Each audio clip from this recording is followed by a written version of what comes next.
Okay, Peter. Thanks, Green. Why is the president saying that Why is the president saying that inflation is worse everywhere but here? Because what we have seen across the globe, first of all, inflation is a global challenge, as we have said. It is caused by clearly the pandemic, this once-in-a-generation pandemic that we are coming out of, and also most recently the war that Putin started in Ukraine that has caused inflation as we look at food and as we look at gas prices. So if you look at globally other countries, and if you look at where we are economically, when you think about the Group 7, the G7, we are in a much stronger place than we are economically than the rest. And also, I did look globally though. He says that inflation is worse everywhere but here. That's not true. The U.S. has worse inflation than Germany, France, Japan, Canada, India, Italy, Saudi Arabia. You win. Well, so why is he saying that? I think what we are saying is that when you talk about inflation, it is a global thing.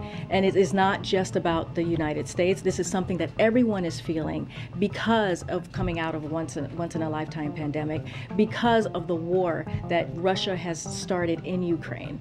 Okay, why isn't the president asking oil companies to drill more here in the U.S.? Let me just give you a little bit of a rundown of why we are here. I know his letter was a lot about refining and increasing refining, but that's a lot of oil that comes in from overseas. So why isn't he asking companies to drill more here in the U.S.? Well, hold on. So here we go. So this is where we are. I'm going to give you a little bit of a rundown of why we are here and what's going on and why we wrote the letter. So due to decreased demand at the start of the pandemic, U.S. oil refineries reduced their capacity by more than 800,000 barrels per day. Now that consumers' demand has returned thanks to the president's recovery plan, oil refineries have still not brought refinery capacity back to the pre-pandemic level. So that is the problem, and that is what we're trying to address. But kiddo, I want you to just take a look, okay? You don't have to agree, but I want you to look in my eyes.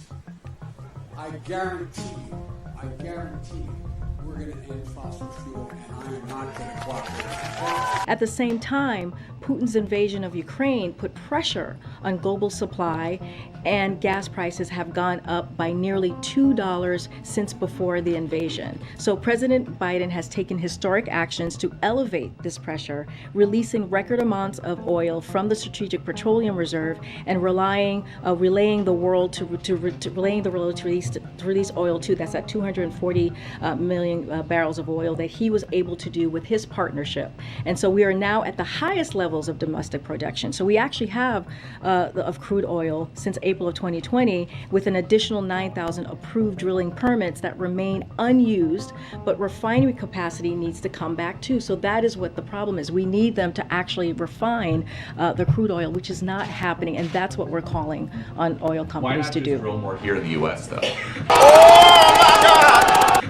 Because we don't need to do that. What we need them to do is, with the oil that's out there, we need them to refine that oil so that the capacity could go up and then prices would go down, inherently go down. And so I know the president once said that he was going to end fossil fuel. Is that now off the table?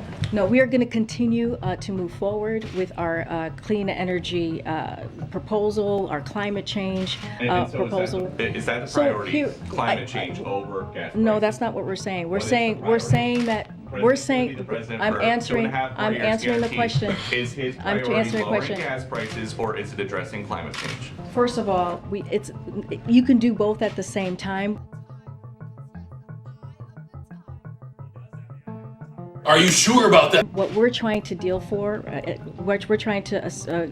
with right now is how do we lower cost for American families. And one of the things that we are seeing currently right now with oil refineries is they are using this moment that there is a war in Ukraine to actually make a profit. When there are steps that they can take so that we can actually lower gas prices for families. And so the president has taken action, right? We talked about the Strategic Petroleum that he's done, tapping into barrels. How much has that lowered prices? Here's the thing, Peter. If the president had not taken the actions that he's taken in the past several months, the prices that we see now would be a lot worse. Yeah!